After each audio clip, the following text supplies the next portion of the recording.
안녕하십니까, 김정일입니다. 오늘은 TPA의 두 번째 파트로서 적응증들에 대해서 우리가 알아보도록 하겠습니다. 이런 TPA의 적응증은 저자는 이와 같이 6가지로 저는 사용을 하게 됩니다. 그래서 아시다시피 이와 같은 경우에는 TPA는 리웨이 스페이스를 이용을 할 수가 있게 되겠죠. 그래서 유견치, 제1유구치, 제2유구치의 크기는 후속 0구치 3번, 4번, 5번의 치아 크기보다 크게 돼요. 그런데 영구 견치인 경우에 있어서는 이와 같이 유견치보다 크게 됩니다. 그래서 여러분들이 특히 하악의 유견치가 맹출한 다음에 특히 스페이스를 여러분들은 주의 깊게 보셔야 되겠습니다. 그래서 하악의 영구 견치가 맹출한 다음에 총생이 어느 정도 있는지 하악의 D번과 2번 교환을 통해서 우리는 2.5mm 공간을 얻을 수가 있게 됩니다. 반면에 상악의 경우에 있어서는 1.5mm 공간을 얻을 수가 있죠. 그런데 상악에서는 기본적으로 상악 견치보다 상악의 제1 소구치가 먼저 맹출을 하게 됩니다. 그럼 상악의 제1 소구치가 먼저 맹출하고 나서 그래서 전방부의 총생이 어느 정도 있는지를 여러분들이 평가를 하시면 되겠습니다. 이 환자 보겠습니다. 상악 전방부에 약간의 총생을 보이게 됩니다. 그래서 상악에서는 제2유구치 공간에서 1.5mm 공간을 얻을 수가 있게 되겠죠.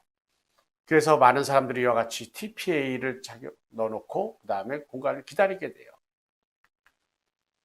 그래서 어떤 경우에는 이와 같이 공간을 유지하기 위해서 밴드앤 루프를 하기도 합니다. 그런데 이제 문제는 이와 같이 상악의 제2대구치가 맹출을 하면서 이와 같이 TPA를 했다 하더라도 상악의 제1대구치가 근심으로 이동을 할 수가 있게 됩니다. 근데 이 환자의 경우에는 제가 디자인을 잘못했던 경우죠. 이와 같이 제2유구치 공간을 우리가 유지를 해야 되는데 TPA 말고 우리는 다른 디자인을 했었어야 돼요. 즉 다시 말해서 링과라치를 디자인을 해서 이 제2소구치가 맹출할 공간을 해줘야 되는데 상악이니까 저도 기본적으로 상악은 TPA 그렇게 해서 했었던 경우가 됩니다. 그래서 특히 상악에서는 공간이 이와 같이 유지를 하는 경우 그 다음에 또한 이와 같이 공간이 상실돼서 공간을 우리가 보존을 하는 경우에 있어서도 TPA보다는 저자는 링과라치를 추천을 합니다. 그 다음에 이 환자 보시면은 상악의 1번, 2번이 약간 총생을 보입니다. 유견치가 남아 있어요. 상악에서 D번, 2번이 우측은 빠졌습니다. 여기서도 좌측도 D번이 빠졌어요. 이런 경우에 TPA보다도 링과라치를 하고 그 다음에 유견치에도 이와 같이 사더를 해서 후골 해서 이 공간을 유지를 하는 것이 바람직하게 될 것입니다. 또한 이와 같이 U-쉐입의 링과라치를 줘서 공간을 유지를 할 수가 있게 됩니다. 물론 여기서 보시면은 제2 소구치가 맹출을 합니다. 그래서 이 공간을 제1 대구치를 후방으로 이동을 해서 공간을 얻을 수도 있습니다. 그런데 전략적인 레벨링에 있어서는 제1 소구치가 맹출을 해야 돼요. 그런데 좌측은 아직 맹출을 못했습니다. 그래서 여기서는 이와 같이 좌측의 제1 소구치의 맹출을 기다리고서 그 다음에 만약에 비발치 증리에 있어서는 우리는 이 상악 견치 공간을 얻을 수가 있게 됩니다. 두 번째의 경우에는 이와 같이 근심 회전된 상악의 제1대구치를 우리는 평행 회전을 만들어 줄 수가 있게 돼요. 이때는 먼저 한쪽을 먼저 조절을 하셔야 되겠죠. 그래서 우측을 먼저 조절을 해서 이와 같이 협측면이 평행하게끔 하고 그 다음 달에 4주 뒤에 와서는 반대측도 같이 조절을 하게 되면은 우리는 TPA를 사용을 하면서 우리는 이와 같이 근심 회전된 상악의 제1대구치의 평행 회전을 얻을 수가 있게 됩니다. 그런데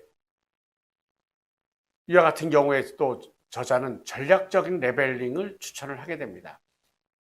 그래서 상악의 제1대구치의 디로테이션을 하기 위해서 평행 회전을 얻기 위해서 TPA를 사용을 하진 않습니다. 그런데 TPA를 사용을 해야 되는데 환자가 근심 회전을 가지고 있다. 그러면은 우리는 액티베이션을 할 수가 있게 되겠죠. 이 환자는 타 병원에서 진료하다가 저한테 전이된 환자가 됩니다. 많은 사람들은 이 환자 보시면은 하악은 발치를 하지 않고 상악만 송우치를 발치하였습니다. 아마 전치부가 돌출이 많이 되어 있기 때문에 상악에 TPA를 해놓고 그 다음에 상악에 전치를 최대로 넣었을 거예요. 그런데 TPA를 해도 이와 같이 상악의 제1대구치는 근심으로 나올 수 있다는 것을 여러분들이 기억하셔야 됩니다. 그래서 우리는 앵커리지라는 것을 우리는 평가를 하죠.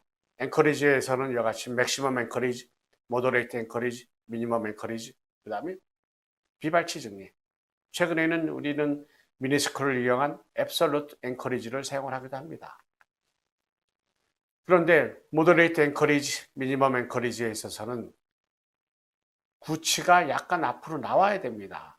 그래서 이런 경우에 있어서는 TPA의 사용이 필요가 없게 되겠죠. 그래서 맥시멈 앵커리지인 경우에만 여러분들이 TPA나 미니스크류를 사용할 수가 있게 됩니다. 3급 부종기압인 경우에 있어서는 여러분들이 여러 가지 에티올로지 팩터가 있습니다. 그런데 항상 첫 번째로 먼저 생각을 해야 되는 것은 상악의 제1대구치가 정출이 되어 있다. 그래서 상악의 제1대구치 정출을 3급 부종기압에서는 여러분들이 기억하셔야 되고, 그러면은 이것을 치료할 때는 상악의 제1대구치를 압화를 시켜야 됩니다.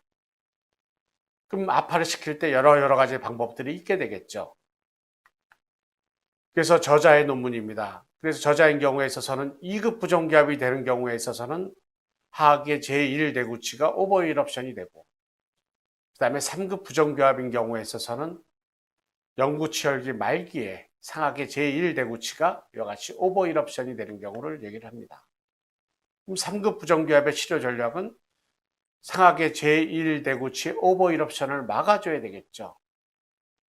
또한 2급처럼 해주면 좋습니다. 그래서 하악의 제1대구치의 맹출을 유도를 하는 게 좋겠습니다. 어떻게 하면 될까요? 그래서 상악에 있어서는 6번 부위에 TPA를 사용을 합니다. 반면에 하악에 있어서는 하악의 제1대구치의 맹출을 유도하기 위해서 하악의 유치열에 이와 같이 레진 오버레이를 할 수가 있게 됩니다. 이와 같이 상악 제1대구치의 인트루전에 대해서는 세틀린이 언급을 하였습니다. 그래서 이와 같은 경우에 있어서는 TPA에 이와 같이 혀가 이와 같이 루프에 닿게 됨으로써 상악의 제1대구치가 맹출이 상대적으로 덜 되게 되겠죠. 정상적인 맹출에 있어서는 상악의 제1대구치가 이와 같이 맹출을 하게 됩니다. 그런데 TPA를 해놓고 혀를 이렇게 올리게 되니까 상대적으로 압화가 된다는 것이 됩니다. 그래서 3급 부종교합인 경우에 TPA를 사용할 때는 루프의 방향이 전방으로 향하는 게 좋을까요? 후방을 향하는 게 좋을까요? 많은 사람들이 앵커리지 보강을 위해서 이와 같이 후방을 향하게 합니다. 그런데 3급 부종교합인 경우에 있어서는 반드시 TPA가 이와 같이 전방을 향하도록 하는 것이 좋게 되겠습니다. 그랬을 때 TPA 디자인은 이와 같이 펠레트에서 한 3mm 정도 띄우고 루프는 전방을 향하게 합니다. 그러면서 혀를 여기에 갖다 대는 훈련을 하게끔 해야죠. 그래서 어떠한 반응을 우리는 결과를 예측을 할 수가 있을까요? TPA에 이와 같이 혀가 울리는 훈련을 통해서 상악의 제1대구치는 맹출이 제한이 됐겠죠. 그럼 상대적으로 압화가 됩니다. 압화가 되면은 하악의 제1대구치가 오버일옵션이 되겠죠. 그러면은 UOP 자체는 스티프하게 됩니다. 그리고 하악의 제1대구치가 정출하게 되니까 하악의 전방 성장의 우리는 억제가 될 수가 있게 되겠죠. 즉 3급 부종기압의 양호한 쪽이 됩니다. 이 환자 보겠습니다. 성장을 기다리면서 TPA를 해놓고 기다리는 거예요. 그러면은 어떻게 될까요? 이와 같이 상악의 제2대구치가 맹출을 하면서 이와 같이 상악 제1대구치가 정출될 가능성이 감소가 됩니다. 그럼 나중에는 어떻게 됩니까? 제1대구치의 수직적 높이를 보게 되면은 상하계 제1대구치, 하하계 제1대구치 어느 쪽이 더 많은 공간을 차지하고 있을까요? 하하계 제1대구치가 더욱더 정출이 된 걸 볼 수가 있게 됩니다. 이는 상대적으로 상하계 제1대구치가 압화된 걸 의미를 하게 되겠습니다. 또한 매복된 상하계 전치 및 견치를 가지고 있는 경우가 있게 됩니다. 이런 경우에 있어서는 대부분의 경우가 루트 발육이, 치근의 발육이 더욱더 됐고 또한 치근의 형태가 이상을 가지고 있는 경우가 많이 있게 됩니다. 특히 매복된 상하계 중절치인 경우에는 이거를 잡아당겨야 되겠죠. 만약에 발치를 하게 되면은 뼈 자체, 알베올 치조골도 상실이 되고 나중에 임플란트를 할 때도 모양이 예쁜 모습이 안 되게 됩니다. 그런데 이와 같은 경우에 잡아당기게 되면은 치아 이동에 저항을 하게 돼요. 왜냐하면은 치근의 발육이 더욱더 돼 있고 치근의 형태가 이상하기 때문에 그렇습니다. 그래서 많은 사람들이 오픈 코일 스프링을 넣고 굵은 와이어를 사용을 하면서 우리는 잡아당기게 됩니다. 그래서 이와 같이 오픈 코일 스프링을 씀으로써 인접 치아들이 이와 같이 티핑되는 것을 방지할 수가 있어요. 그런데 이와 같이 매복된 상하계 중절치가 내려오면서 이와 같이 전치열이 이와 같이 위로 올라갈 수가 있게 됩니다. 이 얘기는 올라가면서 오픈밭이 될 수도 있겠죠. 왜냐하면 중절치가 내려오면서 인접치아들이 이렇게 같이 올라갈 수가 있게 돼요. 그래서 이를 보상을 하기 위해서 특히 상하계 중절치아인 경우 특별한 경우가 아니면은 이와 같이 링과라치를 해서 6번에서 우리는 앵커리지 보강을 얻고 그 다음에 여기에서 우리는 상하계 중절치를 잡아당기는 것이 바람직하게 됩니다. 또한 상하계 견치도 마찬가지가 됩니다. 상하계 견치가 이와 같이 매복이 되어 있는 경우에 이와 같이 2번 또는 4번 부위에 오픈 코일 스프링을 해서 사용하는 것보다는 이와 같이 TPA를 해서 우리는 오그질리어리 아치와이를 통해서 이와 같이 매복 견치의 방향을 우리는 쉽게 조정을 할 수가 있게 돼요. 그래서 순측으로 위치를 한 경우에 있어서도 이와 같이 사더를 하거나 아니면 협측면에서 이렇게 잡아당길 수도 있고 그 다음에 아치와이가 링괄 쪽으로 가서 협측으로 간 다음에 잡아당길 수도 있게 되겠습니다.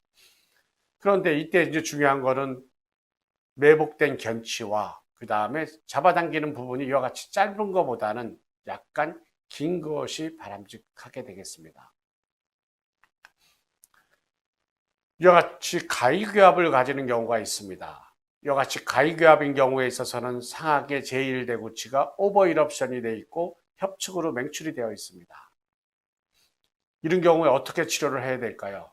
제일 첫 번째 경우는 여러분들이 기억하셔야 되는 것은 상하계 오버이럽션 된 상하계 구치를 압화를 시키고 그 다음에 구개측으로 티핑을 시키는 것이 첫 번째가 됩니다. 그럼 이를 위해서 어떻게 하는 게 좋을까요? 그래서 이와 같이 가위기압을 치료할 때 많은 사람들이 크로스바이 일라스틱을 사용하는데 이거는 바람직하지 않습니다. 그래서 TPA 위드 훅을 하든지 아니면 픽스드 어플라이언스를 하든지 아니면은 미니스크루를 사용을 할 수가 있게 되겠죠. 그래서 여러 개의 치아가 이와 같이 가위기압인 경우에는 미니스크루를 사용하는 것이 바람직합니다. 그런데 한 개 치아만 이와 같이 가위기압인 경우에 있어서는 미니스크루를 줘서 힘의 조절을 가하기가 쉽지가 않게 돼요. 그래서 이런 경우에 있어서는 TPA를 하고 그 다음에 이와 같이 오그질리어리 아치와이어를 사더를 한 다음에 그 다음에 이와 같이 가위기압된 치아를 잡아당기게 되면은 압화가 되면서 구개측으로 쉽게 이동을 할 수가 있게 돼요. 이때 이와 같이 구개측에 잇몸에 눌리스가 있기 때문에 여러분들은 가이드 와이어를 반드시 해줘서 이와 같이 잡아당기는 파워체인 자체가 잇몸에 눌리지 않게끔 해주는 것이 좋겠습니다. 그래서 이와 같이 가위기압이 되어 있는 경우에 가위기압이 되어 있는 27번인 경우에 이와 같이 가이드 와이어를 해놓고 그 다음에 이와 같이 파워 채널을 해서 잡아당기게 되면은 치열국 내로 쉽게 이동이 될 수 있는 걸 볼 수가 있게 됩니다. 그러면서 여러분들이 뺀 튜브를 해서 그 다음에 배열을 하게 되면은 치료가 용이하게 해결할 수가 있게 되겠죠. 즉 가위기압 해결을 위해서도 쉽게 사용할 수가 있게 됩니다. 이 환자도 보시면 전치부 스페이스와 가위기압이 된 걸 27번을 볼 수가 있게 됩니다. 그래서 비발치 증례가 되겠죠. 비발치인 경우에 이 27번을 치열공 내로 위치를 시켜야 됩니다. 그래서 TPA를 하고 그 다음에 가이드 와이어하고 그 다음에 오질리어리 와이어에서 잡아당기시면 되겠습니다. 치료 후에는 이와 같이 치열공 내로 위치한 것을 볼 수가 있게 됩니다. 이런 TPA는 여러 가지 면에서 사용할 수가 있지만은 문제점은 이와 같이 디칼시피케이션과 충치가 생길 수가 있게 됩니다. 이 환자도 링과라치를 해놓고 기다렸는데 이와 같이 구개측에 20번대 디칼시피케이션이 된 걸 볼 수가 있게 됩니다. 그래서 가능하면 이런 TPA는 단기간 사용하는 게 좋고 그 다음에 만약에 사용을 한다고 하면은 우리는 6개월이나 1년에 한 번씩은 와서 TPA의 리세멘테이션이 필요하게 되겠습니다. 이때 6개월에 한 번씩 리세멘테이션 했을 때에도 이와 같이 TPA를 하고 나서는 정상적인 TPW의 성장을 보게 되면은 7세에 맹출하고 나서 15세까지에는 35.3mm로 증가를 하게 됩니다. 그래서 기본적으로는 15세 이전인 경우에 있어서는 올 때마다 1mm씩 약간씩 확대를 해서 리세멘테이션 해주는 것이 바람직하게 되겠습니다. 다시 한번 TPA의 적응증에 대해서 알아보겠습니다. TPA보다는 첫 번째는 스페이스 메인테이너예요. 그런데 저자는 TPA보다는 상악에도 링과라치 하는 것을 더 바람직하게 생각합니다. 그 다음에 상악 제1대구치의 디로테이션인 경우에 TPA를 사용할 수가 있게 됩니다. 그런데 이렇게 상악 제1대구치의 디로테이션만 해결하기 위해서는 전략적인 레벨링을 하는 것이 바람직하겠죠. 그래서 물론 다른 사항을 하면서 우리가 상악의 제1대구치의 디로테이션을 할 때는 사용할 수가 있게 됩니다. 그리고 앵커리지 보강을 위해서 TPA를 사용할 수도 있게 됩니다. 그런데 이런 경우에 저자는 아주 드문 증례밖에 없게 됩니다. 그런데 이 세 가지보다도 다음의 세 가지인 경우 더 많이 사용을 하게 돼요. 즉 3급 부정교합인 경우에 상악의 제1대구치를 압파를 하기 위해서 사용할 수가 있다. 그 다음인 경우에 있어서는 매복된 상악의 전치 및 견치, 이때는 링과라치랑 같이 하는 게 좋게 되겠죠. 그래서 이와 같은 경우를 견인을 하기 위해서 사용할 수가 있고 그 다음에 가위교합을 해결하기 위해서 TPA를 사용할 수가 있게 됩니다. 경청해 주셔서 감사합니다.